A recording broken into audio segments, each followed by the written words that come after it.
শ্রীমান মহাপ্রভু গৌর সুন্দর, যিনি কলিযুগ পাবন অবতার, প্রাণ সচির দুলালিয়া নিত্যানন্দ রস বিনোদিয়া গদাধরের প্রাণ বধুয়া, সংকীর্তন পিতা গৌর সুন্দর নাম প্রেমানন্দে বিভোর। ভক্তমন্ডলী, ভক্তিমতী মায়েরা, আজকে আপনাদের এই জেলায় মিথ্যে বলবো না, এটা আমার দ্বিতীয়বার আসা। এর আগে একটা গ্রামে এসেছিলাম আমার খুব ঘনিষ্ঠ এক দাদার বাড়িতে, আর এই এলাকাটাতে প্রথম এলাম।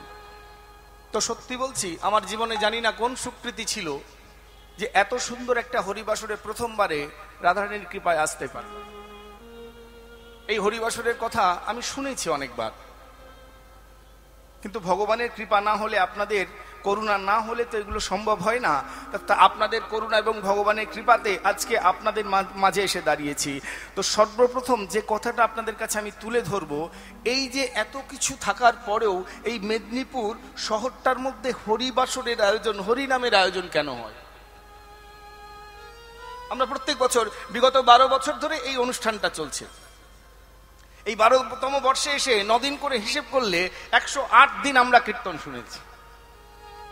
এখনো সম্পূর্ণ হয়নি, এবছরটা সম্পূর্ণ হলে 108 দিন কীর্তন শুনছি। তো আমরা কোনোদিনও কি নিজেদেরকে প্রশ্ন করেছি, এত কিছু থাকার পরেও আমরা কেন হরিনামটা বারবার? না, মহাপ্রভু স্বয়ং নিজে বলে গেছেন, কলিকালে যাগযজ্ঞ, সেবাযজ্ঞ, দানযজ্ঞ কিছু নাহি আর, কলিকালে নাম যজ্ঞ সর্বযজ্ঞ সার। যে যজ্ঞের মধ্যে হরিনাম থাকবে না, সেই যজ্ঞটা বৃথা।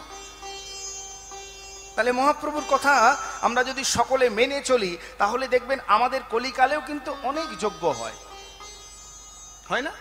দেখবেন দুর্গা পুজোয় যজ্ঞ হয়, কালী পুজোয় যজ্ঞ হয়, লক্ষ্মী পুজো, সরস্বতী পুজো, কার্তিক পুজো, গণেশ পুজো, বাড়িতে সত্যনারায়ণ দিলে যজ্ঞ হয়, শান্তি সংস্থান করলে যজ্ঞ হয়। তারপরে সব থেকে বড় ব্যাপার যেটা হলো, সেটা হলো বিবাহতেও যজ্ঞ হয় না? যেটা কুসুমডিঙ্গা বলা যজ্ঞ হয়। তো এত যজ্ঞ হচ্ছে, সব জায়গায় হরিনাম হয়? তাহলে হরিনাম যখন হয় না, তাহলে মহাপ্রভুর কথা মতো হরিনাম যখন আমরা যজ্ঞের মধ্যে করছি না, তাহলে যজ্ঞটা বৃথা। হরি বল। তাহলে এত যজ্ঞ সব বৃথা হয়ে গেল তো আমাদের। কিন্তু বাবা, বৃথা নয়। কেন? না, কি সুন্দর উপায়টা করে দিয়ে গেছেন পূর্ববর্তী মহাজনগণ। একটু অনুধাবন করুন, দেখুন কত ভালো লাগবে, কত সুন্দর ব্যবস্থা। আমি দুর্গা পুজো দিয়ে কথাটা বলি। আপনাদের এখানে দুর্গা পুজো হয় তো? নিশ্চয়ই হবে। তো এই দুর্গা পুজোর সময় দেখবেন সপ্তমী, অষ্টমী, নবমী, দশমী 4 দিন। এই 4 দিন কিন্তু যজ্ঞ হয় না। যজ্ঞ অনুষ্ঠান হয় কোন দিন? নবমীর দিন, তাই তো? যেখানে বলি আছে, বলি টলি হয়ে যাওয়ার পরে যজ্ঞ অনুষ্ঠান শুরু হয়। এই যজ্ঞ অনুষ্ঠান শুরু হলো, আগুন দেওয়া হলো, সবকিছু করা হলো। এবার দেখবেন যজ্ঞতে শেষ হলে কি হয়?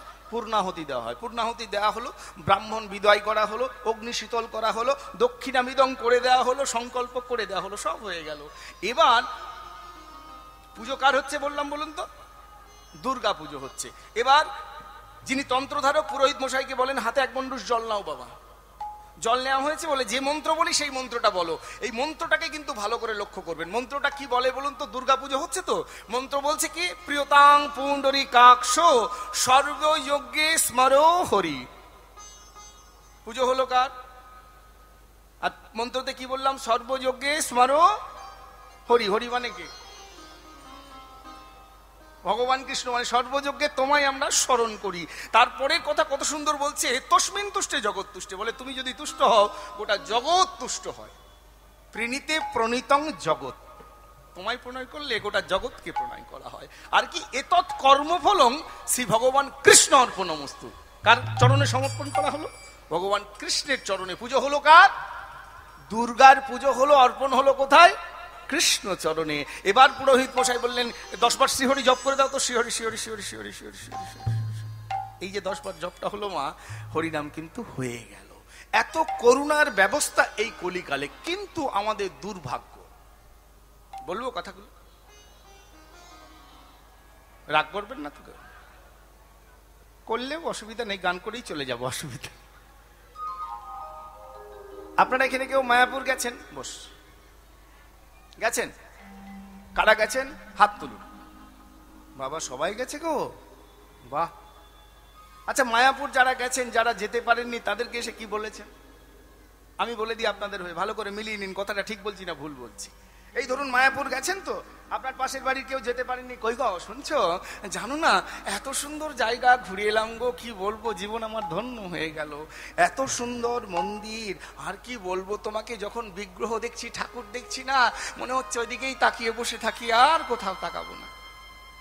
সন্ধেবেলায় যখন সন্ধে আরতি দেখি না, তখন মনে হয় এখানেই থেকে যায়, আর বাড়ি ফিরে যাব না। বলেন না সবাই?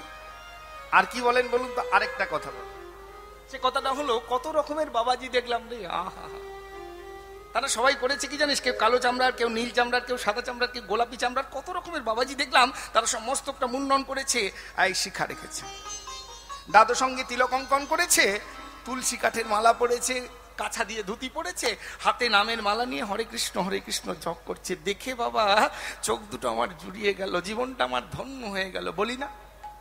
আচ্ছা, এই কথাটা বলার সময় কি একবারও ভেবে দেখেছি, এ কথা বলা মানে নিজের গালে নিজে থাপ্পড় মারা? মাফ করবেন আমার দৃষ্টতাকে, সবার কাছে ক্ষমা ভিক্ষা করছি, অপরাধ নেবেন না। কেন বলছি কথাটা? যারা ইস্কন দেখে এসে এত বড় বড় কথা বলছে, দেখে ধন্য হয়ে গেলাম। আচ্ছা বাবা, একবারও ভেবেছি যে মানুষগুলো আমাদেরকে চা খেতে শিখিয়েছে, যে মানুষগুলো আমাদের প্যান্ট শার্ট পরে ঘুরে বেড়াতে শিখিয়েছে, যে মানুষগুলো বিড়ি সিগারেট মদ্যপান করতে শিখিয়েছে, সেই মানুষগুলো তাদের দেশ ছেড়ে দিয়ে, তাদের সমস্ত কিছু ছেড়ে দিয়ে আমাদের বাংলার মাটিকে আঁকড়ে ধরেছে। তারা আচরণ নিয়ে তিলক করে, দাদু সঙ্গে তিলক অঙ্কন করে, মাথা মুন্ডন করেছে, শিখা রেখেছে, গলায় তুলসী কাষ্ঠের মালা দিয়েছে, কাছা দিয়ে ধুতি পরে, হাতে নামের মালা নিয়ে হরে কৃষ্ণ নাম বলছে। আর আমরা যারা বাংলার মানুষ, যারা ঘরে গৌর হরিকে পেয়েছি, আমরা তার ভজনা না করে তাদের ভজন দেখে এসে বলি জীবনটা আমার ধন্য হয়ে গেল। লজ্জা করে নাকি? মাফ করবেন আমার দৃষ্টতা, অন্যায় যদি বলে থাকি সবার কাছে ক্ষমা ভিক্ষা করছি।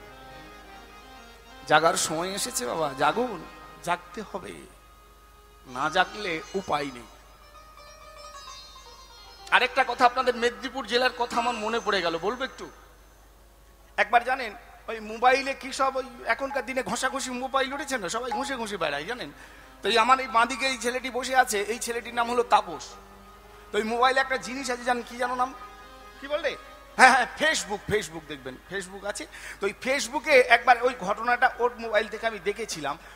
আপনাদের মেদিনীপুর জেলার ঘটনা বলছি, আপনাদের ভালো লাগবে, দেখুন। মেদিনীপুর জেলার একজন ভদ্রলোক, তার একমাত্র কন্যা সন্তান এবং তার স্ত্রী, এই তিনজন মিলে বসবাস করেন। তো ভদ্রলোকের ওই কন্যা সন্তানের বয়স কত জানেন? বয়স হলো 8 বছর। ক বছর বললাম ভালো করে মনে রাখবেন, কত বছর? 8 বছর বয়স। তো সেই মেয়ের হঠাৎ শরীর খারাপ হলো, কলকাতায় ডাক্তার দেখানো হলো। ডাক্তার দেখানোর পরে দেখা গেল কি তার হার্টের অসুখ করেছে, অর্থাৎ হৃদয়ের রোগ হয়েছে, হৃদয় যন্ত্রের রোগ হয়েছে। তো এবার ভদ্রলোক বিভিন্ন জায়গায় ডাক্তার দেখাচ্ছেন, কোথাও কিন্তু তার মেয়েকে সুস্থ করতে পারছেন না। অবশেষে বন্ধুর কাছে থেকে শুনতে পেয়ে তিনি বোম্বেতে নিয়ে গেছেন একজন ডাক্তার, স্পেশালিস্ট ডাক্তারের কাছে। তিনি নিয়ে গেছেন, নিয়ে যাওয়ার পরে হয়েছে কি জানেন, ডাক্তারবাবু সমস্ত কিছু দেখার পরে বললেন আপনার মেয়ের হৃদয় যন্ত্রে একটা অপারেশন করতে, অনেক টাকা খরচা। কিন্তু একটা কথা আপনাকে বলি, আপনার মেয়ের যদি অপারেশন না করান, আপনার মেয়ে 1 মাসের মধ্যে মারা যাবে। আর আপনার মেয়ের যদি অপারেশন করান, তাহলে আপনার মেয়ে 6 মাসের মধ্যে মারা যাবে। আপনার মেয়েকে বাঁচিয়ে রাখার কোনো উপায় নেই। বোঝা গেল কথাটা? অপারেশন করলে 6 মাস, না করলে 1 মাস। তবে আমি কি বলবো জানেন, এতগুলো টাকা করে খরচা করে অপারেশন করার কোনো দরকার নেই। মেয়ে তো 6 মাস পরে মরে যাবে। তো আপনি এক কাজ করুন, মেয়েকে বাড়িতে নিয়ে যান, ভালো মন্দ খাওয়ান, মেয়েটা যা করতে চায় করতে দিন। সঙ্গে সঙ্গে ডাক্তারবাবুর চরণ দুটোই ধরেছে, বাবা ডাক্তারবাবু আমার একটা মাত্র অবলম্বন, আপনি যত টাকা খরচা হয় করুন, কিন্তু আমার মেয়েটার অপারেশন করুন। বলে আপনার মেয়ে তো 6 মাস পরে মরে যাবে, বলে মরে যাক। কিন্তু জানেন ডাক্তারবাবু, আমার মেয়ের যদি অপারেশন করি তাহলে মেয়েটা আমাকে 6 মাস হলেও তো বাবা বলে ডাকবে, কিন্তু অপারেশন না করলে 1 মাস পরে আমি বাবা ডাক্তার শুনতে পাবো না। আচ্ছা বেশ, তাই হোক। অপারেশনের সমস্ত ব্যবস্থা হলো, প্রচুর টাকা খরচা, ঘর বাড়ি যা ছিল সমস্ত কিছু বিক্রি করে টাকা পয়সা জমা করে দিয়েছে। অপারেশনের দিন চলে এলো, মেয়েটাকে স্ট্রেচারের মধ্যে শুইয়ে অপারেশন থিয়েটারে ঢুকিয়ে দিল, দরজা বন্ধ হলো, বাবা মা বাইরে দাঁড়িয়ে আছে। এবার যে কথাটা বলবো আপনারা খুব মন দিয়ে শুনবেন। বাইরে দাঁড়িয়ে আছে বাবা মা, অপারেশন থিয়েটারে ঢুকে গেছে, দরজা বন্ধ হয়ে গেছে। এবার ডাক্তাররা সবাই বিভিন্ন রকম ব্যবস্থা করছে অপারেশনের জন্য। এই ব্যবস্থা যখন করছেন, যিনি প্রধান ডাক্তার, যিনি অপারেশন করবেন, তিনি ওই বাচ্চা মেয়েটার মাথার কাছে এসে দাঁড়িয়েছে, মাথায় হাত বুলিয়ে বলছে, মা দেখবেন কথা বলে না, বাচ্চাদের সঙ্গে কথা বলছে, বলে মা তোমার ইচ্ছা কি? এই ইচ্ছার কথাটা শোনার জন্য আপনাদের কাছে এতটা ঘটনা বললাম। তার ইচ্ছাটা, ওই বাচ্চা মেয়ে, 8 বছরের মেয়ে ডাক্তারবাবুর হাত দুটোই ধরেছে। ডাক্তারবাবু, আপনি তো আমার হৃদয়ের অপারেশন করবেন ডাক্তারবাবু। আমি শুনেছি হৃদয় মাঝে নাকি ভগবান আছেন ডাক্তারবাবু।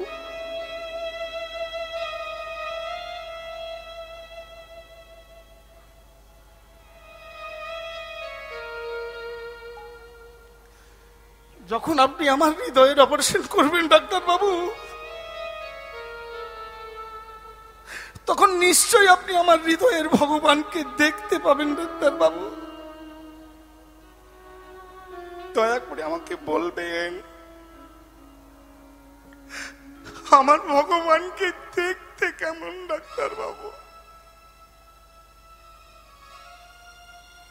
ডাক্তারবাবু চমকে উঠেছে নাকি?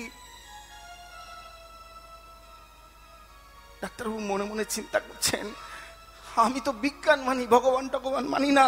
আরে মা, আমি মানুষের দেহগুলোকে নিয়ে কাটাছেড়া করি, আমি কি করে তোর ভগবানের কথা বিশ্বাস করি?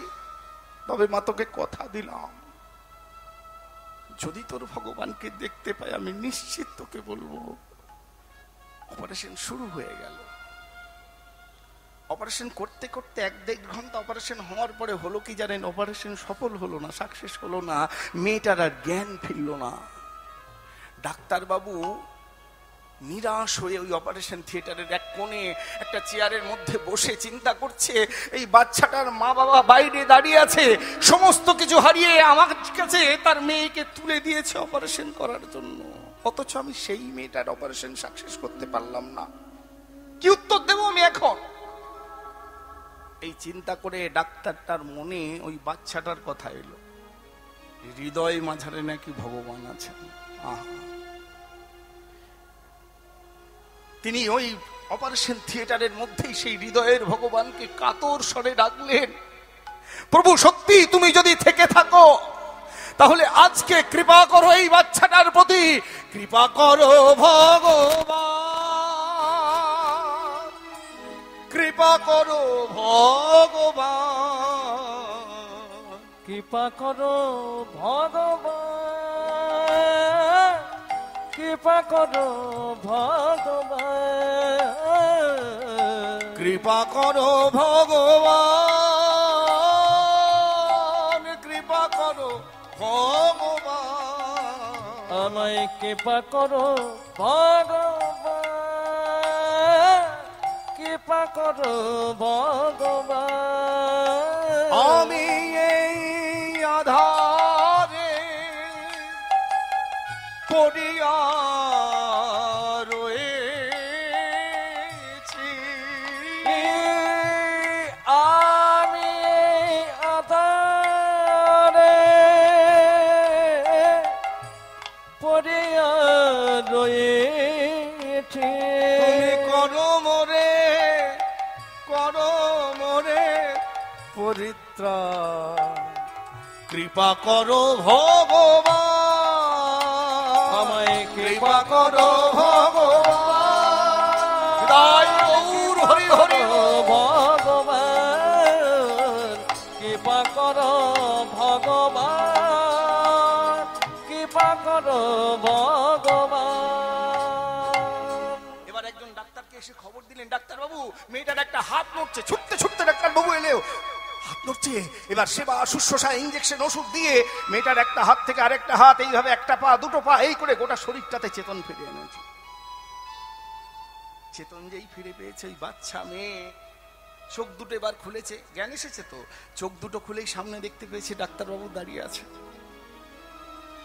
তুলতে পারছে না, কোন রকমে হাত দুটো তুলে ওই ডাক্তারবাবুর হাত দুটো ধরে বলছে, ডাক্তারবাবু বলুন না আমার ভগবানকে দেখতে কেমন, একটিবার বলুন ভগবানকে দেখতে কেমন। ডাক্তারবাবু ওই বাচ্চাটাকে বুকে জড়িয়ে ধরে বলছে, মানে আমি তোর ভগবানকে দেখতে পাইনি, কিন্তু সত্যি বলছি আজকে এই অপারেশন করতে গিয়ে আমি অনুভব করলাম তোর ভগবান কেমন। ভগবান তো দেখার জিনিস নয়, ভগবান তো সম্পূর্ণ অনুভবের বিষয়বস্তু। এই জায়গাটা লক্ষ্য করে কলির বাল্মীকি রবীন্দ্রনাথ ঠাকুর একটা গান রচনা করেছে। গাইবো? রবীন্দ্রনাথের গান গাইতে পারি? গাইবো? কি সুন্দর গান দেখুন, আমরা সকলে বলি কিন্তু মানতে পারি না সেই জিনিসটাই। দেখুন এই কথাটা শুনে খুব মানে উপযুক্ত হবে গানটা। কি বললেন? ভগবানকে তো আমরা চারিদিকে খুঁজে বেড়াই, ভগবান থাকেন কোথায়? কোথায় থাকেন ভগবান? এই যে এইখানে থাকে। রবীন্দ্রনাথ বললেন এত জায়গায় খুঁজে বেড়াই তো, কিন্তু যেটা আসল জায়গায় সেই জায়গাটা খুঁজি না। কোথায় বলো তো? আমার হিয়ার মাঝে লুকিয়েছিলে, দেখতে আমি পাইনি তোমায়, দেখতে আমি পাইনি। আমার হিয়ার মাঝে লুকিয়েছিলে, দেখতে আমি পাইনি তোমায়, দেখতে আমি পাইনি। বাহির পানে চোখ মেলেছি, বাহির পানে আমার হৃদয় পানে চাইনি। আমার হিয়ার মাঝে লুকিয়েছিলে, না না না, দেখতে আমি পাই তোমায়, দেখতে আমি পাই। আমার হৃদয় মাঝে তুমি আছো, আমি তীর্থে তীর্থে ঘুরে বেড়াই তোমায় দেখার জন্য, সেখানে গিয়েও দেখতে পাইনি। যেদিন হতাশ হয়েছি সর্বশেষ, সেদিন এদিকে তাকিয়েছি, তখন কি হবে? মনের আয়নার তো ঝাপসা হয়ে আর ভগবানকে দেখা যায়। দেখতে গেলে প্রথম থেকে দেখতে হবে। ভগবান তোমার কাছে আজকে বলি সব কথাগুলো, জানো তুমি কি করেছো আমার জন্য? আমার সকল ভালোবাসা, সকল আঘাত, সকল আশায়, আমার সকল ভালোবাসায়, সকল আঘাত, সকল আশায় তুমি ছিলে আমার পাশে, তুমি ছিলে। আমি তোমার কাছে যাইনি, আমার হিয়ার মাঝে লুকিয়েছিলে, দেখতে আমি পাইনি তোমায়, দেখতে আমি পাইনি। আচ্ছা ভগবানের কাছে আমরা কখন যাই বলুন তো? এমনিতে ভগবানের কাছে যায়? হ্যাঁ, আপনাদের এখানে হরিবাসরটা 12 বছর ধরে চলছে। এই হরিবাসরে আমি জানি না, তবু আমি বলে দিচ্ছি, আমরা বিভিন্ন জায়গায় হরিবাসর করে বানাই তো, দেখবেন সব জায়গার জন্য খরচা করতে আমাদের পয়সা বেরোয়। হরিবাসরে চাঁদা দিতে গেলে যেন একটা দীর্ঘশ্বাস বেরোয়। হ্যাঁ রে, কত চাঁদা ফেলেছিস? কাকা এবছরে 500, একটা 501, বাবা রে কত ক্ষতি হয়ে গেল বলুন তো। হরিবাসরে 500 টাকা চাঁদা, সোজা কথা। হ্যাঁ, হরিবাসরের 501 টাকা চাঁদা মানে সোজা কথা গো। কিন্তু ভুলে যায় এখানে যেটুকু দিলাম সেটুকুই জমার খাতায় থাকবে, বাকি সব খরচ। কোনোদিন আমরা অঙ্ক করি না, দেখবেন আজকে কত কি নিয়ে মারপিট চলছে, 1 কাঠা জমির জন্য কত মারপিট চলছে। আচ্ছা কোনোদিন ভেবে দেখেছি ওই জমিটাকে কয়েকশো জন বলে গেছে আমার জন্য? মাফ করবেন কথাটা, আমি আমার ঘরটা দিয়ে বলি, আমার ঘরটা আমার আগে কয়েকশো জন বলে গেছে এটা আমার বাড়ি। বলেন, আমার বাবা বলেছে আমার বাড়ি, বাবা এখনো বলছেন এটা আমার বাড়ি, আমার দাদুও বলেছেন এটা আমার বাড়ি, আমার তার দাদু বলেছেন আমার বাড়ি, এরকম সবাই বলে গেছেন। কিন্তু ওই বাড়িটাকে কেউ নিয়ে যেতে পেরেছে? হরি বল। বাড়িটা বাড়ির মতনই পড়ে আছে, ওই আমার করেই তারাই চলে গেছে। হরি হরি বল, সুযোগ হয়নি বাড়িটা নিয়ে যাওয়া। তাহলে এবার যখন আমাদের সুযোগ এসেছে সেখানে একটা বাড়ি বানানোর, কেন নিজেকে বঞ্চিত করব?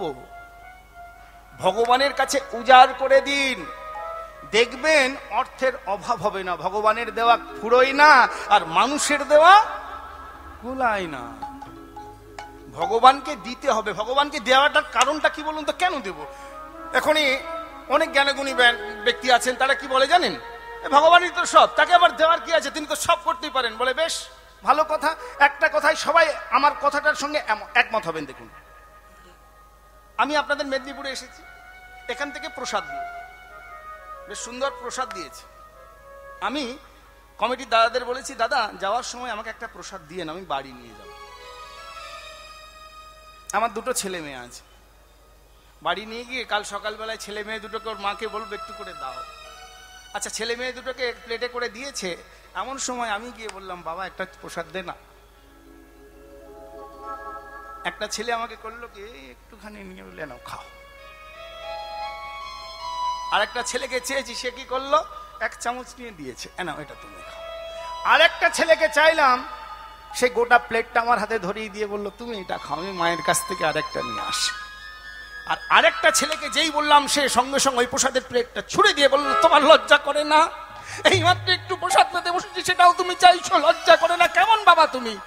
আচ্ছা, এবার অনুভব করুন, প্রসাদটা কষ্ট করে নিয়ে গেলাম, তাদের হাতে তুলে দিতে বললাম, আমি সবকিছু করলাম, আমি প্রসাদটার সমস্ত কিছু অধিকার আমার ছিল, সেটা থেকে ওদেরকে দিয়েছি অধিকার, তাদের কাছে চাইছি। তারা যেমন দিচ্ছে, আমার মনে যেমন অনুভূতিটা হচ্ছে প্রত্যেকটা সন্তানের ক্ষেত্রে, ঠিক সেই রকম ভগবানের কাছে আপনি যখন যেভাবে দেবেন, ভগবানের আপনার প্রতি অনুভূতিটা সেই রকমই জন্মাবে। নিতাই গৌর হরি হরি। এটা নিজস্ব ব্যাপার।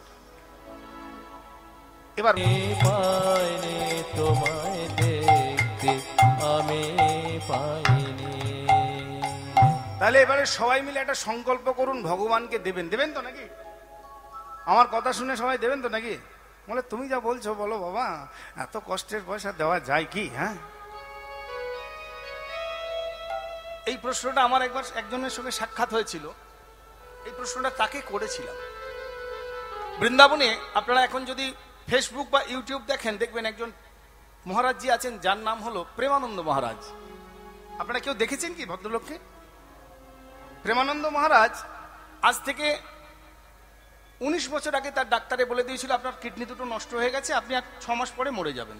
তো তিনি এখন 19 বছর বেঁচে আছেন। প্রত্যেক দিন রাত্রি 2:30টার সময় উঠে 8 কিলোমিটার পরিক্রমা করেন প্রত্যেক দিন বৃন্দাবনে। রাত্রি 2:30টার সময়, তার আগে উনি স্নান করে নেন, স্নান শৌচকর্ম তার আগে হয়ে যায়, তারপরে 2:30টার সময় তিনি বেরোন পরিক্রমা দিতে। তাহলে চিন্তা করুন, সেই রকম মানুষের সঙ্গে যিনি আছেন, তিনি একজন আমাদের কি বলে ওটাকে, বিএসএফে চাকরি করতেন, সেই রকম একজন মানুষ তার সঙ্গে আছেন। একজন আছেন এমসিএ করা ছেলে, একজন বিসিএ করা, একজন বিবিএ করা ছেলে, তারা আছে সঙ্গে। একজন ভদ্রলোকের সঙ্গে আমার একটু কথা হয়েছিল, তাকে আমি জিজ্ঞাসা করেছিলাম, আপনি এত সুন্দর চাকরি ছেড়ে কেন এই লাইনে এলেন?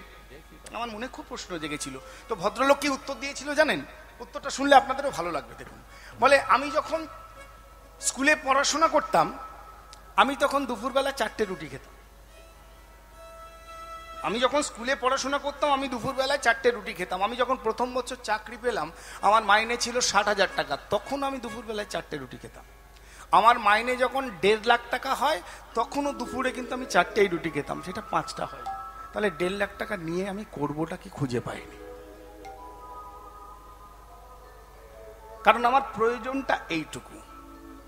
আমার চাহিদাটাকে বাড়িয়ে তো লাভ নেই, প্রয়োজনটা যেটা সেটা নিয়েই কাজ চালাতে হবে। চাহিদা বাড়িয়ে কোনো লাভ নাই। আমাদের জীবনেও সেটাকে কিন্তু কাজে লাগাতে হবে, আমাদের প্রয়োজনটা মেটাতে হবে, চাহিদা মেটাতে গেলে হবে না, কারণ চাওয়ার শেষ নেই। তো যাই হোক, মহাপ্রভু আজ নাম প্রেমানন্দে বিভোর হয়ে অবস্থান করছেন কোথায় না, উড়িষ্যা শ্রীক্ষেত্র নীলাচল পুরীধামের গম্ভীরায়। আর এই গম্ভীরায় অবস্থানকালে অতীব অন্তরঙ্গ ভক্ত রায় রামানন্দকে ডাকলেন, যার সঙ্গে মহাপ্রভু আমার সাধ্য এবং সাধন তত্ত্বের কথা আলোচনা করতেন, সেই রামানন্দ। রামানন্দ দুটো হাত জোড় করে বলে, বলুন প্রভু। বলে, রামানন্দ তুমি আমাকে বৃন্দাবন লীলা আস্বাদন করাও। বলে, কি বলছো প্রভু, আমি কি তোমাকে বৃন্দাবন লীলা আস্বাদন করাতে পারি? আচ্ছা বেশ, বলো কি আস্বাদন করাতে পারি? বলে, তুমি আমাকে শ্রী শ্রী গীত গোবিন্দম আস্বাদন করাও। গম্ভীরার অবস্থাটা ভালো করে লক্ষ্য করুন, কেমন সে অবস্থা। আজ ভগত ভাগবত সঙ্গে সঙ্গে রামানন্দ শোনে, ভক্ত ভাগবত সঙ্গে গৌর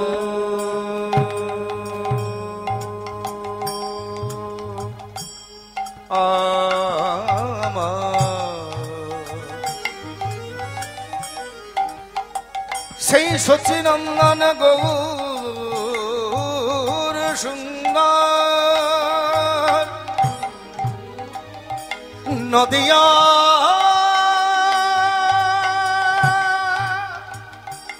সেই নদিয়া বিহারী গৌর সুন্দর সচির নন্দ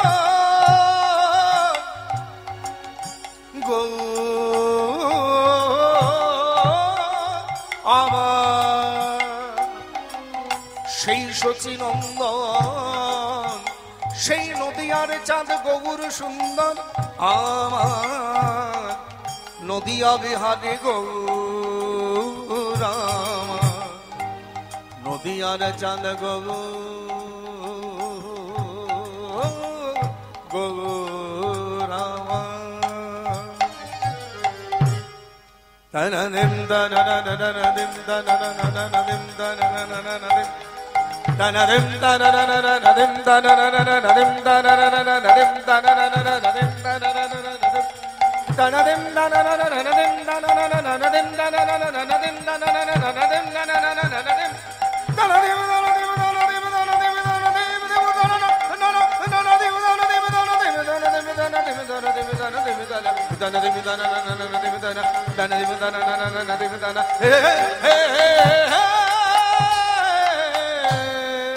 ভক্ত ভাগবত সঙ্গে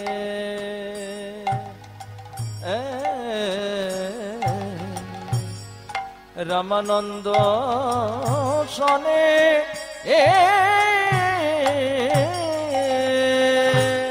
আজ শ্রীগীত ওই গোবিন্দ কথা কথা পরম আনন্দে আনন্দে শ্রীগীত গোবিন্দ কথা পরম আনন্দে আনন্দে শ্রীগীত গোবিন্দ শ্রীগীত গোবিন্দ দেখো শ্রীগীত গোবিন্দ শ্রীগীত গোবিন্দ ও জানে গীতে গীতে ছন্দ শ্রীগীত গোবিন্দ জারি গীতে গীতে ছন্দ শ্রীগীত গোবিন্দ ও জানে গীতে গীতে ছন্দ শ্রীগীত গোবিন্দ যার গীতে গীতে ছন্দ ও জানে গীতে গীতে গোবিন্দ গীতে রায় গৌর হরি হরি গীতে গীতে ছন্দ গীতে গীতে গোবিন্দ গীতে গীতে গীতে গীতে গোবিন্দ গীতে গীতে ছন্দ শ্রীগীত গোবিন্দ। মহাপ্রভু ভক্তগণ সমবিবাহারে গীত গোবিন্দমের কথা আস্বাদন করছেন। এদিকে পদকর্তা বাসুদেব ঘোষ এক পাশে দাঁড়িয়ে মঞ্জরি ভাবাপন্ন হয়ে বললেন, তোমরা শুধু ওই গম্ভীরটাকে দেখছো আর সর্বত্র কি হচ্ছে ভালো করে তাকিয়ে দেখো। বলে কি হচ্ছে গো? বলে বাসুদেব ঘোষে কহে বাসুদেব ঘোষে কহে প্রাণ বাসুদেব বাসুদেব ঘোষ কহে বাসুদেব ঘোষে কহে কহে মনের হরিষে বাসুদেব ঘোষে কহে কহে মনের হরিষে আজ শ্রীগীত ওই গোবিন্দ কথা অমিও বরিষে বরিষে শ্রীগীত গোবিন্দ কথা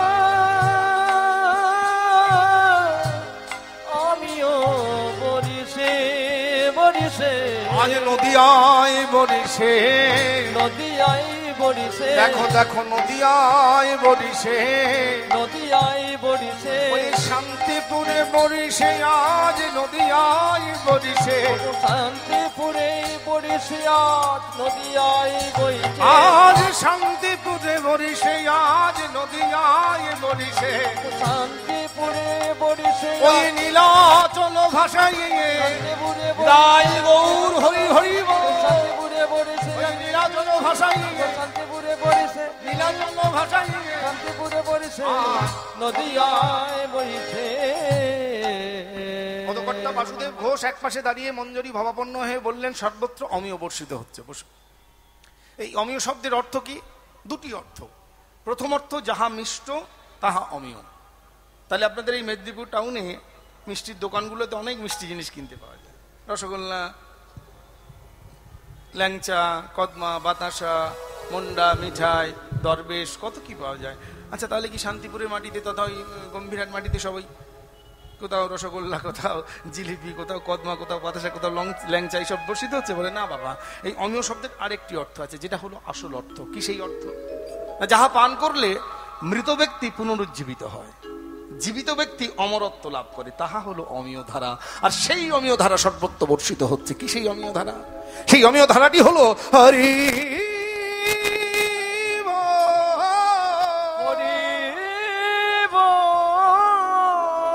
হরি হরি হরি হরি হরি হরি হরি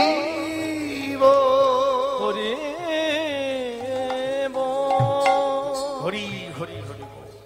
উঠিল আনন্দের চৈতন্যের চেতনা, বর্তমান কলির জীবের একমাত্র ভাবনা।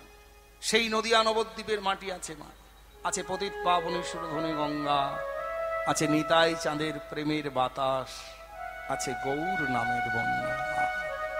সমবেত সকল গৌর ভক্তমণ্ডলী এবং আমার অনন্ত করুণাদ্র দয়াদ্র চিত্তশীলা সিংহহারা সিংহ বাহিনী মাতৃ সকল কৃষ্ণ অনুরাগী তথা গৌর অনুরাগী ভক্ত এবং ভক্তিমতী মায়ের চরণে কীর্তন জগতের সর্বকনিষ্ঠ ভাবহীন, ভক্তিহীন, শ্রদ্ধাহীন, জ্ঞানহীন, ভজন সাধনহীন, বিদ্যা বুদ্ধিহীন, অতি অধমদিন এই কীর্তনিয়া বিষ্ণু বন্দ্যোপাধ্যায় এবং আমার এই ক্ষুদ্র সম্প্রদায়ের সকলের চরণে রইল ভুলুণ্ঠিত কোটি কোটি দণ্ডবত প্রণাম।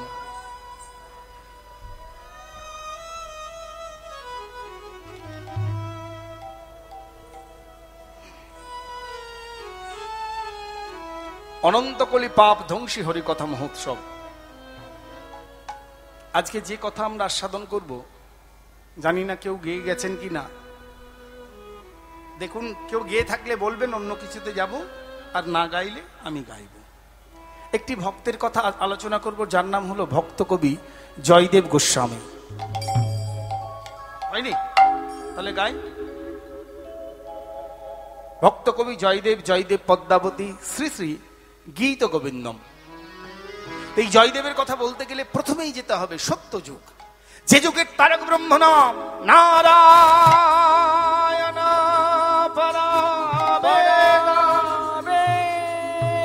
নারায়ণ পরমেশ্বর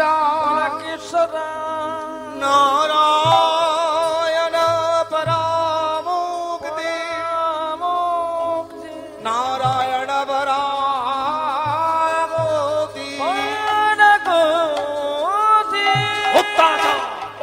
অত্যাচারিত দেবতারা স্বর্গরাজ্য থেকে বিচ্যুত, অসুরদের অত্যাচার কে রক্ষা করবে এই বিপদ থেকে?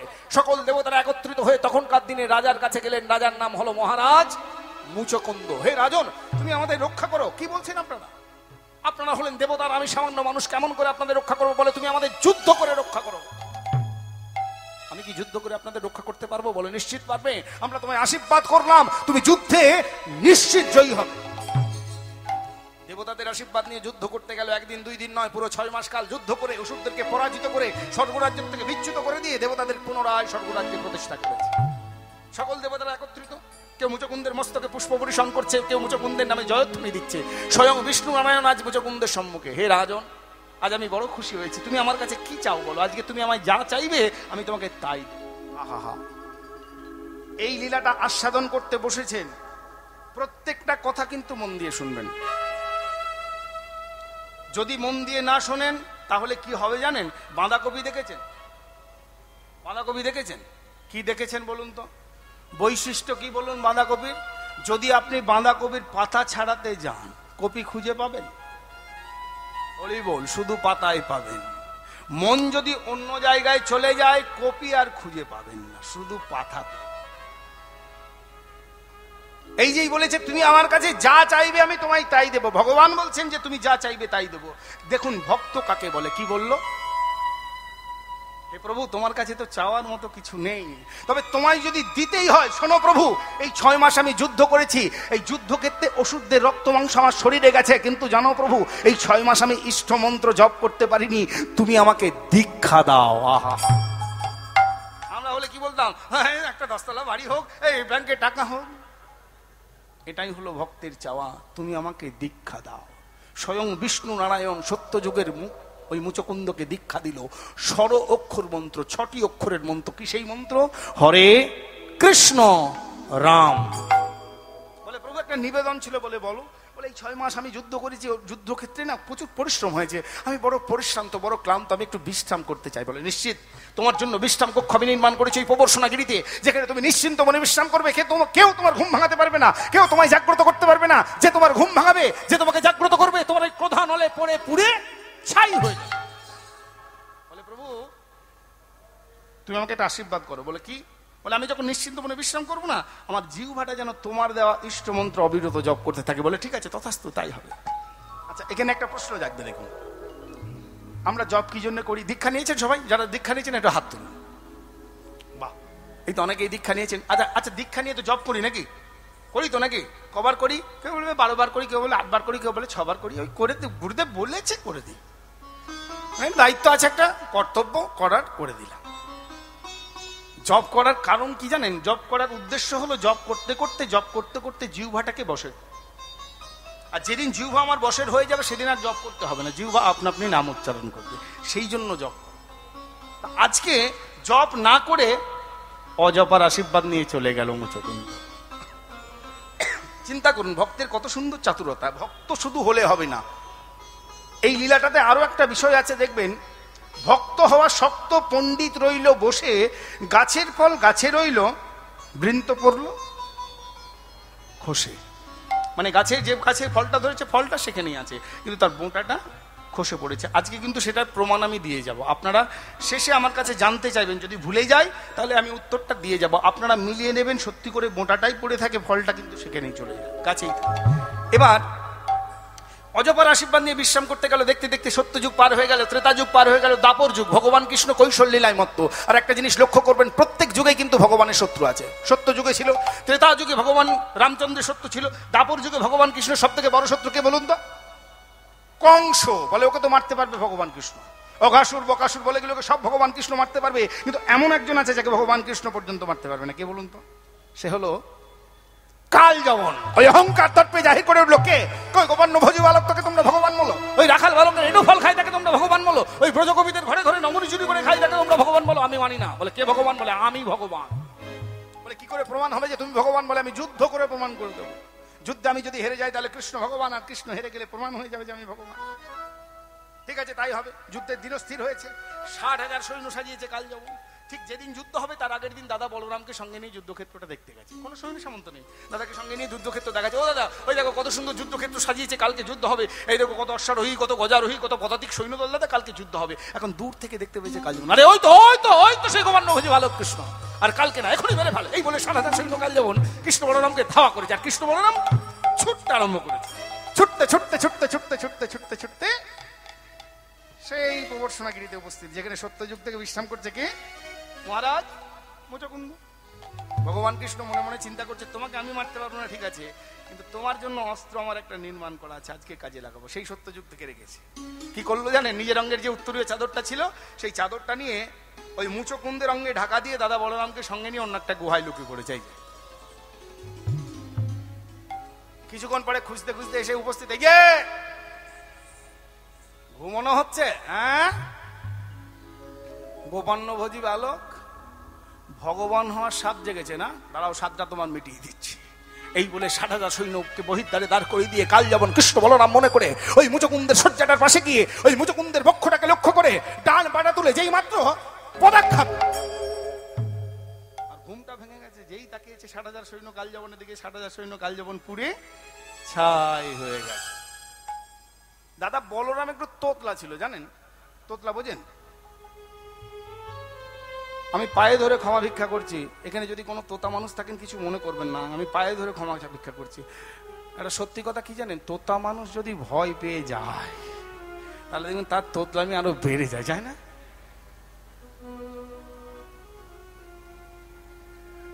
এটা কি সে পোড়া পোড়া গন্ধ আসছে না? আপনারা পাচ্ছেন না? এটা কিসে বলুন তো? হ্যাঁ গো, এই যে মানুষ পোড়ার গন্ধ। 60,000 সৈন্য কাল যেমন পুড়ে ছাই হয়ে গেছে, বলে না বলছে কানাই কানাই দাদা আগুন লাগিয়েছে, সব পুড়িয়ে ছাই করে দেবে, তাড়াতাড়ি পালিয়ে চলো। কিন্তু কোথায় পালাবে?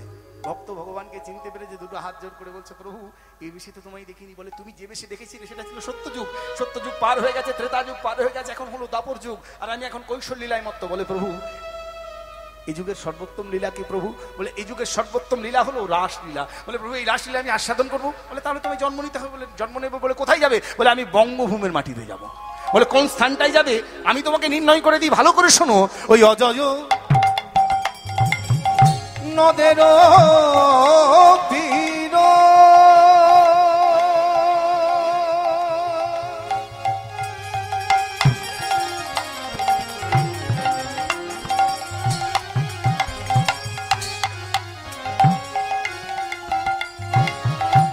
কেন্দ্র বিল্ল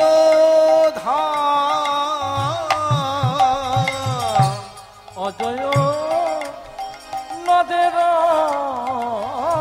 তীর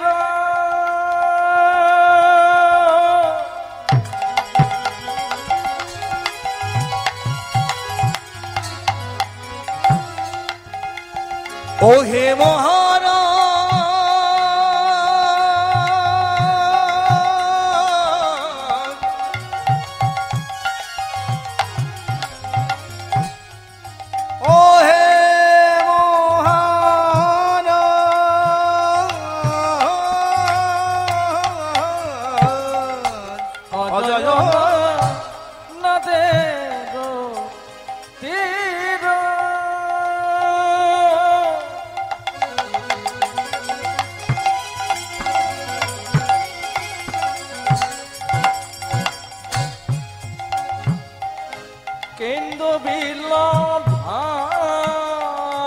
জয়দেব মহাকবি হবে তব না।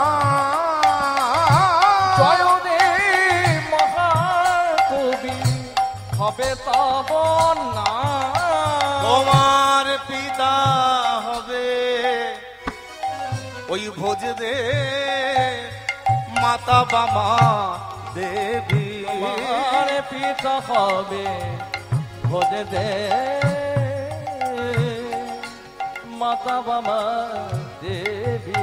তোমার পিতা হবে ভোজদেব মাতা বামা দেবী। তোমার পিতা হবে ভোজদেব মাতা বামা দেবী। আরে তোমার নাম হবে সেথা, আরে তব নাম হবে সেথা, নাম হবে সেথা। ওই জয়দেব কবি, জয়দেব কবি। তব নাম হবে সেথা, জয়দেব কবি, জয়দেব কবি। আরেকটা কথা বলি, ভালো করে শোনো। আমার রাধা অংশে জন্মিবে সতী পদ্মাবতী। অংশে জন্মিবে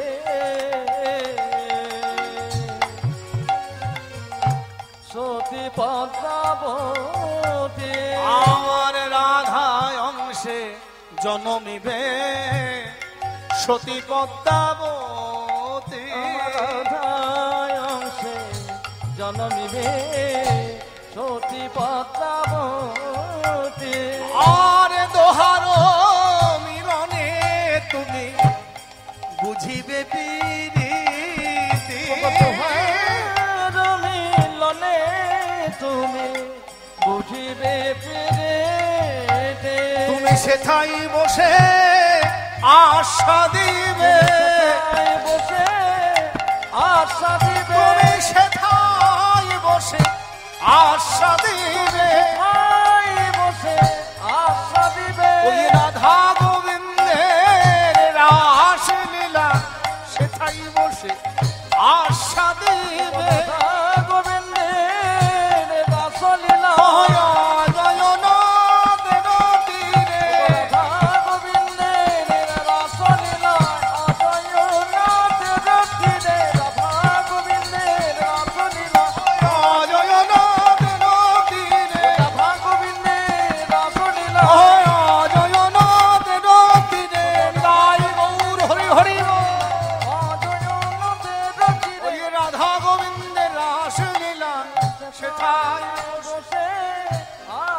দিবে। জন্ম হলো সেই ভাগবতের মুচকুন্দ, সত্যযুগের মুচকুন্দ, বীরভূম জেলার মাটিতে। নাম হলো জয়দেব গোস্বামী, বাবার নাম ভোজদেব গোস্বামী, মায়ের নাম বামাদেবী। অতীব দরিদ্র ব্রাহ্মণ পরিবার, খুব গরিব ব্রাহ্মণ পরিবার। কি আছে সম্বল? না 2.5 কাঠা ভিটে ভূমি, মানে যেটুকু ঘর আছে সেটুকুই সম্বল। আচ্ছা মা, এখানে একটা প্রশ্ন জাগে না যে ভগবানের ভক্ত, ভগবানের লীলা কথা আস্বাদন করবো বলে পৃথিবীর মাটিতে এলো, তো ভগবান এত গরিব বাড়িতে কেন জন্ম দিল?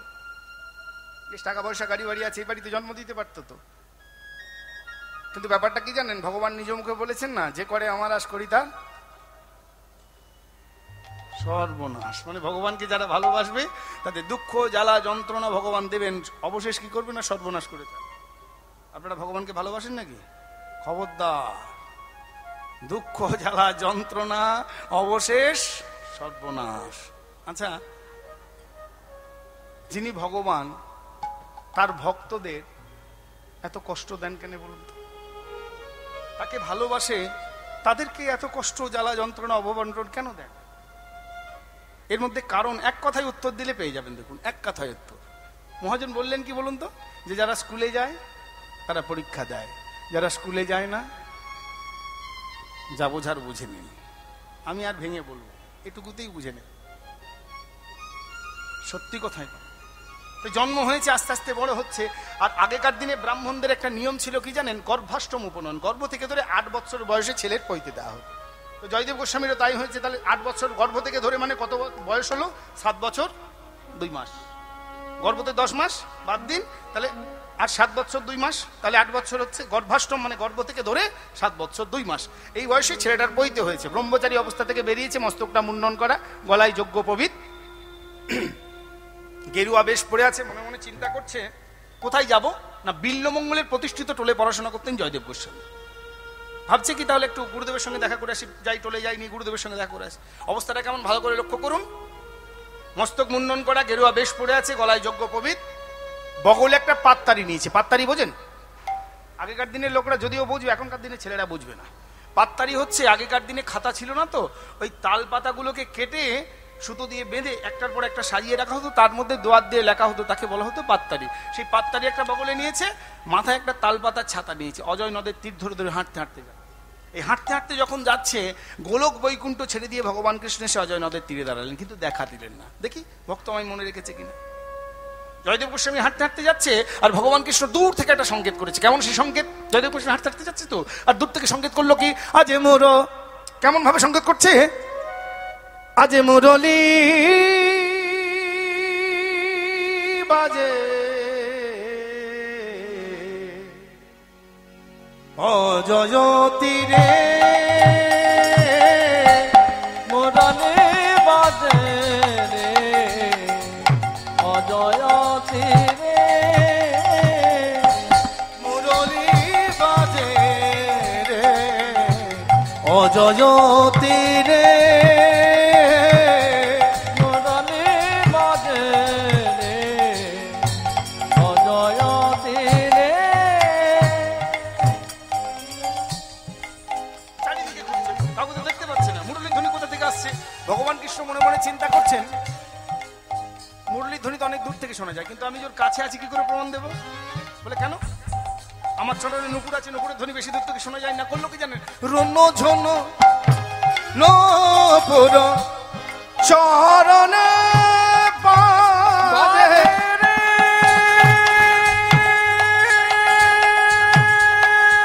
বাজে রে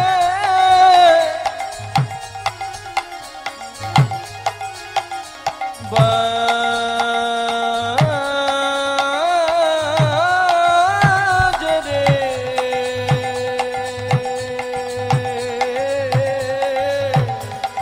মুরলী বাজে বাজে বাজে বাজে রে, মুরলী বাজে বাজে বাজে বাজে রে, মুরলী বাজে, মুরলী বাজে, মুরলী বাজে। ও গোসাই, ও গোসাই, ও গোসাই, তোমার নাম জয়দেব গোস্বামী, তোমার বাবার নাম ভোজদেব গোস্বামী, তোমার বইতে হয়েছে, তুমি বিল্লমঙ্গলে টলে যাচ্ছ। থমকে দাঁড়িয়েছি জয়দেব। এই তুই কে? বলে আমি এই গোটে মাঠে রাখাল গরু চড়িয়ে পেরে, তোমাকে দেখে বেশ ভালো লাগলো, তাই তোমার। তুই আমার মায়ের নাম বাবার নাম কি করে জানলি? বলে এই তোমাদের একটা বদদোষ। সত্যি কথা মা, এটা কিন্তু মিথ্যা না। রাখাল বেশে গোবিন্দ দেখা দিয়েছে তো, এই গোবিন্দকে জয়দেব গোস্বামী চিনতে পারেনি। এবার বলছে তুই আমার মায়ের নাম বাবার নাম কি করে জানলি? বলে এই তোমাদের একটা বদদোষ। কি বদদোষ বলুন তো? মানে যাদের এইটা আছে বুঝলেন, তারা মনে মনে কি ভাবে বলুন তো, আমরাই সব জানি, আর যে সমস্ত জাতি কেউ কিছু জানে না। ও গোসাই, আমরাও কিছু কিছু জানি। বলে কি জানিস তুই? বলে দেখো তুমি এত কথা বলছো তো, আদিতে কিন্তু আমরা দুজনেই এক। বলে কি করে হলাম? বলে দেখো তুমি হলে গোয়ালার ছেলে। আচ্ছা গোয়ালা বানান করলে প্রথম অক্ষর কি আসে গো মা? গো। বলে তুমি হলে গোয়ালার গোসাইয়ের ছেলে, আমি হলাম গোয়ালার ছেলে, আমার প্রথম অক্ষর কি? গো। আর তুমি হলে কিসের ছেলে? না গোসাইয়ের ছেলে। গোসাইয়ের প্রথম অক্ষর কি হয়? তাহলে গোয়ে গোয়ে মিলে গেল, আদিতে এক হলাম না? এটা হলো বহিরাঙ্গের কথা। আর শাস্ত্র কি বলে? শাস্ত্র বলে স্বরূপে সবার হয় গোলকেতে স্থিতি। তাহলে স্বরূপে যদি সবার গোলকেতে স্থিতি হয়, আদিতে আমরা প্রত্যেকে এক। বলে গোসাই আমি তোমার মায়ের নাম বাবার নাম সব কিছু বলে দিলাম, তুমি কি আমার মায়ের নাম বাবার নাম কিছু বলতে পারবে? বলে সব বলবো। রাখাল দাঁড়া দাঁড়া, আমি না ধ্যান না করে কিছু বলতে পারি না। ওই অজয় নদের তীরে একটা বালু স্তূপ তৈরি করে রাখাল বেশি গোবিন্দকে সেই স্তূপের বালু স্তূপের উপরে দাঁড় করিয়েছে। তার সম্মুখে বসে ধ্যানমগ্ন হলো জয়দেব গোস্বামী। আর ধ্যানমগ্ন হয়ে দর্শন করলেন অপ্রাকৃত বৃন্দাবনের মুরলীধারী কৃষ্ণ। দর্শন করে বর্ণনা করলেন তার রূপ। নবীনা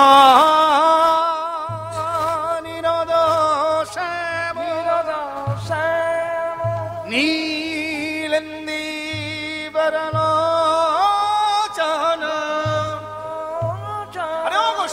আরে তুমি তো যা দেখছো তাই বলছো। আচ্ছা কি বললো বলুন তো? নবীনা নিরদ শ্যাম নীলেন্দি বরলোচনম। ভাঙতে হবে, না হলে মজা পাওয়া যাবে না। সংস্কৃত ভাষা একটু ভাঙি।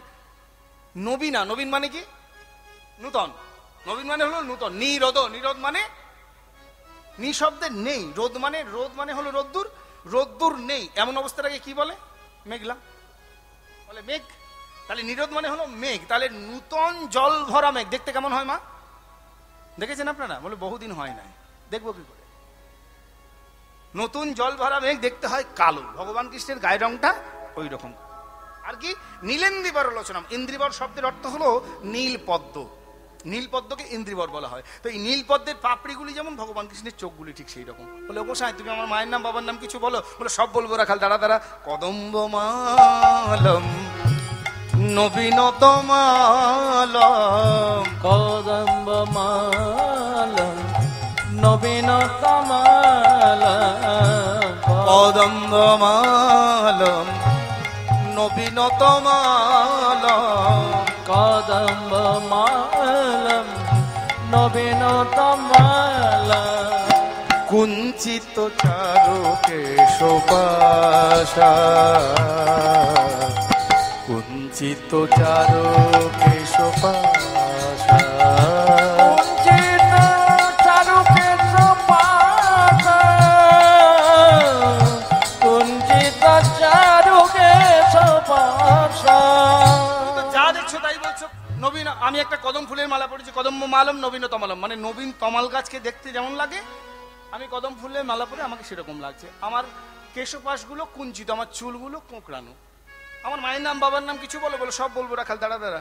বিম্ব অধর পর মুরলিনী নাদম, বিম্ব অধর পর মুরলিনী নাদ।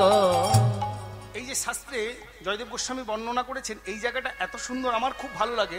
আপনাদের কতটা ভালো লাগবে জানি না, একটু বাংলা করি দেখুন। বললো কি বিম্ব অধনপর মুরলী নাদম। বিম্ব মানে কি? বিম্ব মানে একটা ফলের নাম। যে ফলটা আপনারা চেনেন, কেউ এখানে কেউ দেখেছেন? দেখেছেন মায়েরা? দেখেছেন? দেখেছেন? দেখেননি? সবাই জানেন, কিন্তু সেটা চলতি নামটা আমরা জানি, ভালো নামটা জানি না। আচ্ছা আপনাদের এখানে ঝোপে ঝাড়ে একটা ফল হয় যেটার নাম হলো তেলাকচু, জানেন? জানেন তো? তাহলে এবার কি দাঁড়ালো? পদাবলীর অর্থটা বুঝুন ভালো করে। বিম্ব অধর ওপর মানে তেলাকচু। অধর মানে হলো নিচেকার ঠোঁটটাকে বলে। দুটো ঠোঁটকে দুটো নাম, ওপরটাকে ওষ্ঠ বলে, নিচেকারটাকে অধর বলে। তাহলে কি দাঁড়ালো? তেলাকচু অধর। বলে কিরকম একটা বিদকুটে পদাবলী হলো না? তেলাকচু অধর, এটা কেমন বিদকুটে হলো? বলে এমনি ভাবলে হবে না। এই তেলাকচুটা যখন পেকে যায় তার রংটা কেমন হয় দেখুন ভালো করে, মনে করে দেখুন, চোখ বন্ধ করে ভাবুন কেমন হয় রংটা। একদম টুকটুকে লাল। ভগবান কৃষ্ণের নিজেকার ঠোঁটটা ঠিক ওই রকম লাল, আর সেই লাল ঠোঁটের মধ্যে মুরলী বাজাচ্ছে। বিম্ব অধর পর মুরলিনী নাদম নিদাই গৌর হরি হরি বল। অধর পর মুরলিনী নাদ সুন্দর সচকিত হাস, সুন্দর সচকিত হাস, সুন্দর সচকিত হাস, সুন্দর সচকিত হাস, পল্লবে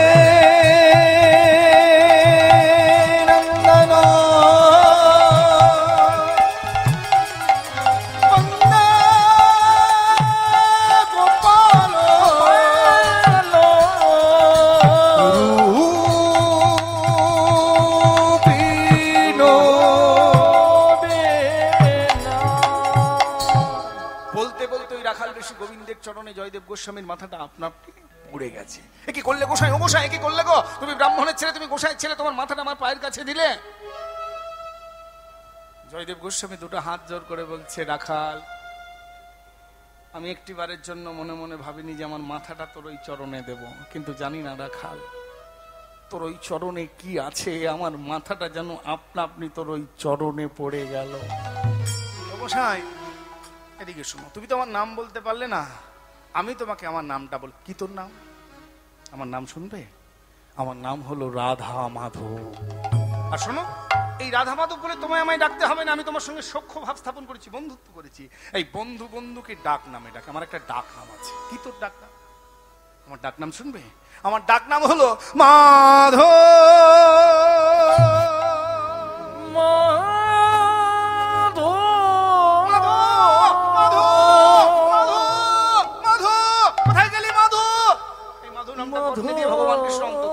চারিদিকে খুঁজে বেড়াচ্ছে, মাধু কোথায় গেলি? মাধু কথা বল, মাধু আমি তোর গোসাই বন্ধু, কোথায় গেলি? মাধু কথা বল, মাধু। এই মাধুর অন্বেষণ করতে করতে ছেলেটা পাগল হয়ে গেল। আহা, রনে মনে জলে জঙ্গলে ঘুরে বেড়ায়। জয়দেব গোস্বামীর মা বামা দেবী ছেলেটাকে ধরে নিয়ে আসে, স্নান করিয়ে দেয়, নূতন বস্ত্র পরিয়ে দেয়, খাইয়ে দেয়, আবার চলে যায়। দিন অতিবাহিত হচ্ছে। এই দিন অতিবাহিত হতে হতে হলো কি জানেন? জয়দেব গোস্বামীর মা তিনি পরলোকে চলে গেলেন। মাতৃহারা হলো জয়দেব। ভক্তমন্ডলী, ভক্তিমতী মায়েরা, এই জগতে যার মা নেই তার আর কেউ নেই। এই মাতৃহারার কি ব্যথা, কি বেদনা আমার মতো কীর্তনিয়ার দ্বারা প্রকাশ করা সম্ভব নয়। একমাত্র সেই ব্যক্তি মর্মে মর্মে উপলব্ধি করে যে মাতৃভক্ত সন্তান যার মাতৃবিয়োগ হয়েছে। একটা প্রচলিত প্রবাদ বাক্য আছে, কি জানেন? কুপুত্র যদিও হয়, কুমাতা কখনো না। সন্তান মাকে শত কষ্ট দিলেও মা কোনোদিন সন্তানের কষ্ট সহ্য করতে পারে। মায়ের ভালোবাসা কেমন জানেন? বলবো? রাত্রি হয়ে যাচ্ছে অনেক, বুঝলেন? আর বলবো না, নাকি বলবো? রাত্রি হয়ে যাচ্ছে, ফাঁকা হচ্ছে, চেয়ারগুলো ফাঁকা হচ্ছে। যাবে না, ওগুলো উঠবে, উড়ুক। দেখুন মায়ের ভালোবাসাটা কেমন। পাশ্চাত্য দেশের ঘটনা একবার দেশ পত্রিকায় বেরিয়েছিল, ভালো করে শুনবেন। পাশ্চাত্য দেশে একটা যুবক ছেলে যুবতী মেয়ে দীর্ঘদিন ধরে মেলামেশা করছে, উপযুক্ত ছেলে মেয়ে মেলামেশা করছে, 5 লোকে 5 কথা বলছে। কথাটা শুনে ওই ছেলেটা একদিন মেয়েটার কাছে গিয়ে বলছে, ও প্রিয়া, এই দেখো তোমার সঙ্গে মেলামেশা করি না, তার জন্য 5 লোকে 5 কথা বলে, আমার ভালো লাগে না, একটা কাজ করবে? বলে কি কাজ? বলে তুমি কি আমায় বিয়ে করবে? তুমি যদি আমায় বিয়ে করো না, তাহলে লোকের মুখগুলো সব বন্ধ হয়ে যাবে। কথাটা অন্যভাবে কেউ নেবেন না। যেই বলেছে বিয়ে করবে, অমনি মেয়েটা বলছে, হ্যাঁ গো তুমি আমাকে বিয়ে করবো বলছো, কেন গো? বলে জানো না আমি তোমায় ভালোবাসি। আহা, কি বললো? আমি তোমায় ভালোবাসি। বলে তুমি আমায় ভালোবাসো? সত্যি বলছো? বলে হ্যাঁ আমি খুব ভালোবাসি গো, তোমাকে ছাড়া আমি বাঁচবো না। তুমি যা কি প্রমাণ চাও আমার ভালোবাসার, তুমি যা বলবে তোমার জন্য আমি তাই করতে পারি। বলে ভেবে বলছো? বলে হ্যাঁ। বলে তুমি কি পারবে তোমার মায়ের হৃদয়টা আমায় এনে দিতে? আহা, মায়ের হৃদয় মানে যেটা হার্ট, যেটা ধুকপুক করছে বলে তো নড়াচড়া কথা বলে, যেটা বন্ধ হয়ে গেলে সব। বলে মায়ের হৃদয়টা কি এনে দিতে পারবে? বলে এ আবার এমন কি ব্যাপার আছে, তুমি একটু দাঁড়াও আমি আসছি। অধিক রাত্রি একাকী নির্জন কক্ষে মা বিশ্রাম করছে। প্রেমিক আর প্রেমী উন্মাদ ছেলে মায়ের ঘরের দরজাটা খুলেছে। মা ঘুমিয়ে আছে, একটা ধারালো অস্ত্র নিয়েছে। এই ধারালো অস্ত্র নিয়ে করলো কি জানেন, ওই ঘুমন্ত মায়ের বক্ষটাতে আঘাত করেছে। দুফাঁক করে মায়ের রক্তাক্ত বক্ষ থেকে হৃদয়টাকে তুলেছে। প্রিয়া, ও প্রিয়া, দেখো আমি তোমায় কত ভালোবাসি। তোমার এই ভালোবাসার প্রমাণ দিতে আজকে আমি আমার মাকে হত্যা করতে পর্যন্ত দ্বিধা করিনি। প্রিয়া, তুমি দাঁড়াও প্রিয়া, আমি আসছি। এই বলে ছুটতে ছুটতে যেই ঘর থেকে বেরোতে গেল, ওই বাড়ির চৌকাটে হোঁচট লেগে ছেলেটা আছাড় খেয়ে পড়লো। আর হাতে ছিল মাতৃ হৃদয়, হৃদয়টাও ছিটকে পড়েছে। যখন ওই ছেলেটা আছাড় খেয়ে পড়েছে না, সে শুনতে পাচ্ছে ওই মায়ের হৃদয়টা যেন বলে উঠছে, খোকা, এই কঠিন মাটিতে পড়ে গেছিস খোকা, তোর ওই কোমল অঙ্গে আঘাত লাগেনি তো বাবা। আমি যে তোর বড় অভাগিনী মানে, আজকের দিনে তোর কাছে থেকে, তোর পাশে থেকে তোর ওই কোমল অঙ্গটাই যে একবার হাত বুলিয়ে দেব, সে ভাগ্য আমি করিনি। তুই যদি পারিস তো আমায় ক্ষমা করিস বাবা। চিন্তা করে দেখুন, যে মাকে হত্যা করে মাতৃ হৃদয় নিয়ে যাচ্ছে প্রেমিকার জন্য, সে মায়ের হৃদয় সন্তানের জন্য কতটা কাতর। কিন্তু বড় দুর্ভাগ্য, এই মায়েদের বয়সকালে স্থান কোথায় হয়? বৃদ্ধাশ্রম। কেন গো, বাড়িতে এত লোকের জায়গা হয়, মায়ের একটু জায়গা হয় না? দোষ কোথায় গিয়ে পড়ে বলুন তো? দোষ কোথায় গিয়ে পড়ে? সবাই বুঝতে পারছেন কি বলতে চাইছি? যেই ছেলের বিয়ে হলো, ছেলে আমার পর হয়ে গেল গো, যত দোষ সব ঘরের বৌমা, তাই তো নাকি? বৌমাগুলোই যত নষ্টের মূল। আচ্ছা একটা কথা বলুন তো, দাদাদের আমি বলছি, মাটা কার? মাটা আমার না আমার স্ত্রীর? আমার মা। যদি আমার মা হয়, তাকে রক্ষণাবেক্ষণ করার দায়িত্ব কার? আমার না আমার বউয়ের? তার মাকে তো, তার বাবাকে তো আমি সেবা করতে যাই না। অর্থাৎ আমার মা, তাকে ভালো রাখার খারাপ রাখার দায়িত্ব আমার। সে আমার মাকে যদি সেবা করলো তো ভালো কথা, না করলে জোরের কিছু নাই। নিজের মাকে নিজেকে ভালো রাখতে হবে। পরের মেয়ের দোষ দেবো কেন? সে করতেও পারে, না করতেও পারে, করলে ভালো, না করলে কোনো দোষের নয়। কথাটা বলে বৌদিগুলো খুব আনন্দ আজকে, বুঝলেন? ওই তো এখান থেকে বলছে, বাবা আজ কীর্তনীটা খুব ভালো, দেখ সব আমাদের হয়ে বলছি, কত ভালো। ও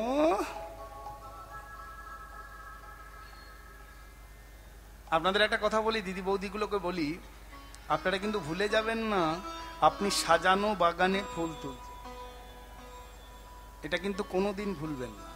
সাজানো বাগানে ফুল তুলছেন, এই যে গাছ লাগিয়েছে, চারা দিয়েছে, জল দিয়েছে, সার দিয়েছে, গোবর দিয়েছে, আরো কত কি দিয়ে, ছাগল কুকুরে ওই যে খাওয়া থেকে সব বাঁচিয়েছে, বাঁচানোর পরে ফুল হয়েছে। একটা ডাক্তার, একটা ইঞ্জিনিয়ার, একটা মাস্টার, সব ফুলগুলোকে আপনারা তুলেছেন। এবার এই সময় যদি এই বাগানের মালিককে ভুলে যান, সবাই ক্ষমা করলেও ভগবান ক্ষমা করবে না। হ্যাঁ, এটা কিন্তু মাথায় রাখবেন, চেষ্টা করবেন। একটা জিনিস জানবেন, বলে আমার শাশুড়ি আমাকে গালিগালাজ করে, বেশ করে, 100 বার করবে, এটাই তো পরীক্ষা ভগবানের। গালাগালি তারা যদি না করলো, সবাই যদি ভালো কথা বললো, তাহলে আপনার পথটা তো একদম সুগম পথ হয়ে গেল। সবাই আমার ভালো হবে? কেউ ভালো হবে না। আমাকে নিজেকে ভালো করে নিতে হবে। কেউ ভালো হবে না, আপনি যদি নিজে না ভালো হন, কেউ ভালো হবে না। সবারই একটা সময় আমরা যেটা করি, এই জায়গাটাতেই আমাদের ভুল হয়। এই দেখুন, আঙুল দেখায় আমরা, ও ভালো নয়, এই আঙুল দেখালাম, এইদিকে দেখেছেন, নিচে লক্ষ্য করেছেন, 3খানা কিন্তু আমার দিকে দেখাচ্ছে। তুই নিজে কি করছিস আগে দেখ, পরের দিকে আঙুল দেখানোর আগে এই যে 3টে আমার দিকে হয়ে আছে। এইটা কিন্তু কোনোদিন ভাবি না। এটা যেদিন ভাববো, সেদিন দেখবেন সব সংসারের কলহ শেষ। যাই হোক, মাতৃহারা জয়দেব আরো দিন অতিবাহিত হচ্ছে। বাবার কিন্তু ছেলেটাকে দেখার সময় নেই, পুজো আগা নিয়ে সময় কেটে যায়, ছেলেটা রনে বনে জলে জঙ্গলে ঘুরে বেড়ায়। আরো দিন অতিবাহিত হতে হতে আরো দুর্ভাগ্য নেমে এলো। জয়দেব গোস্বামীর পিতা ভোজদেব গোস্বামী, তিনিও পরলোকে চলে গেলেন। পাড়ার ওই শ্মশান বন্ধুরা সবটাকে কাঁধে করে নিয়ে যাচ্ছে কদমখণ্ডির ঘাটে। বলো হরি, হরি বল, বলো হরি, হরি বল, বলো হরি। হরি বল। এই হরি বল বলতে বলতে কদমখণ্ডির ঘাটে নিয়ে গিয়ে চিতা সাজাচ্ছে। আর তখনকার দিনে জমিদারি আমল, জমিদারের কথা মতো সবকিছু হতো। একজন গিয়ে জমিদার বাবুকে জিজ্ঞাসা করলেন, জমিদার বাবু এই ভোজদেব তো মারা গেল, তার ওই শবদাহে মুখাগ্নি করবে কে? বলে কেন? ওর ছেলে আছে তো। বলে তো পাগল ছেলে। আরে খ্যাপা হোক পাগল হোক, ছেলে তো বটে, যাও ধরে নিয়ে এসো। কয়েকজন মিলে জয়দেব গোস্বামীকে ধরে এনেছে। এই জয়া, এই দেখ তোর বাবার মৃত্যু হয়েছে, তোর বাবা মারা গেছে, তোর বাবার মুখাগ্নি করতে হবে। এই দেখ পাটকাঠিগুলো মা হাতে ধর, এই রক্তভাগে ঘি মাখিয়ে আমরা আগুন ধরিয়ে দেবো। আর এই ব্রাহ্মণ দাঁড়িয়ে আছে, এই মুখাগ্নির মন্ত্রটা বলবে, এই মন্ত্রটা বলতে বলতে এই আগুনটা নিয়ে চিতার উপরে দিবি।